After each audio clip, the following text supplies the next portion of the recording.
அன்புள்ள உறவுகள் அனைவருக்கும் இனிய வணக்கம். நான் சார்ல்ஸ். இன்று உதயன் பத்திரிகை ஆசிரியர் தலையங்கத்தோடு வந்துள்ளேன். இங்கே ஆசிரியர் ஐக்கிய நாடு சபையின் 58வது கூட்டத்தொடரை பற்றி இங்கே கருத்துரை வழங்கி அலசுகின்றார். வாருங்கள். ஆசிரியர் தலையங்கம். பொறுப்பு உணருமா ஐநா? பொறுப்பு உணருமா ஐநா? ஐக்கிய நாடுகள் மனித உரிமைகள் பேரவையின் 58வது கூட்டத்தொடர் நேற்று ஆரம்பமாகியுள்ளது. நல்லிணக்கத்தை ஏற்படுத்தல், பொறுப்பு கூறல் மற்றும் மீள நிகழாமையை உறுதிப்படுத்தல் உள்ளிட்ட விடயங்களில் இலங்கைக்கு வழங்கப்பட்ட 2 வருட அவகாசம் கடந்த செப்டம்பருடன் முடிவுற்றிருந்தது.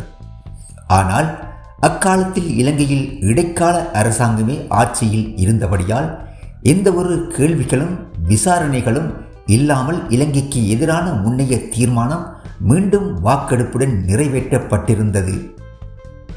ஆதலால் இம்முறை ஜனாதிபதி அனுரா தலைமையிலான தேசிய மக்கள் சக்தி அரசாங்கத்தை சர்வதேசம் எவ்வாறு கையாளப் போகின்றது என்பதில் பெரும் எதிர்பார்ப்பு நிலவுகின்றது.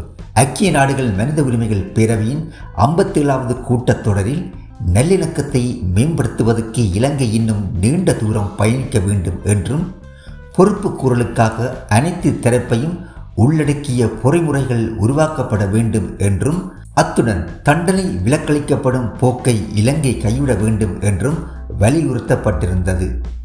ஆனால் ஐக்கிய நாடுகள் மனித உரிமைகள் பேரவையில் இலங்கை தொடர்பில் நிறைவேற்றப்பட்ட தீர்மானங்களை நிராகரிப்பதாகவும், இலங்கைக்கு எதிராக மேற்கொள்ளப்படும் வெளிப்புற ஆதாரங்களை சேகரிப்பதற்கான பொறிமுறைகளை திட்டவட்டமாக மறுப்பதாகவும் இலங்கை தன் நிலைப்பாட்டை கடந்த அக்டோபரில் பதிவு செய்துள்ள பின்னணியிலேயே 58வது கூட்டத்தொடரை ஸ்ரீலங்கா அரசாங்கம் எதிர்கொள்கின்றது.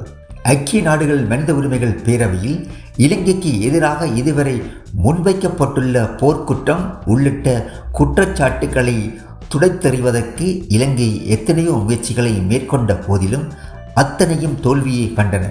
இதுவரை இலங்கையை பொறுப்பு கூறச் செய்வதற்கு சர்வதேசத்தால் முடியாவிட்டாலும் மறுமுனையில் தீர்மானங்கள் நீர்த்து போகவில்லை. ஆனால் இலங்கைக்கு எதிரான தீர்மானத்தின் பிரதான அனுசரணையாளரான அமெரிக்கா ஐக்கிய நாடுகள் மனித உரிமைகள் பேரவையில் இருந்து வெளியேறியமை இம்முறை களநிலையை சிக்கலுக்கு உள்ளாக்கியிருக்கின்றது.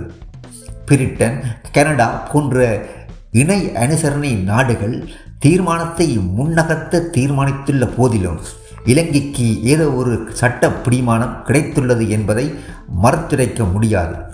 நீதி எவ்வளவுக்கு எவ்வளவு தாமதமாகின்றதோ அது அவ்வளவு குற்றவாளி தப்பித்துச் செல்வதற்கான வாய்ப்புகளை உருவாக்கவே செய்கின்றது.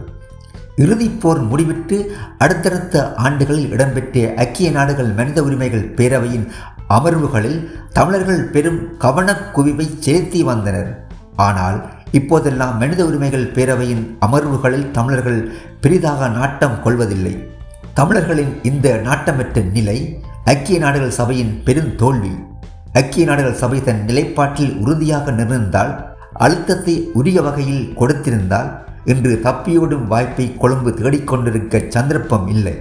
இவ்வாறானதொரு பின்னணியில் இந்த வருட அமர்வாவது தமிழர்களின் மனங்களில் நீதிக்கான நெடும் பயணத்தில் ஓர் ஆற்றுப்படுத்தலை வழங்குமா? நன்றி. உதயன்.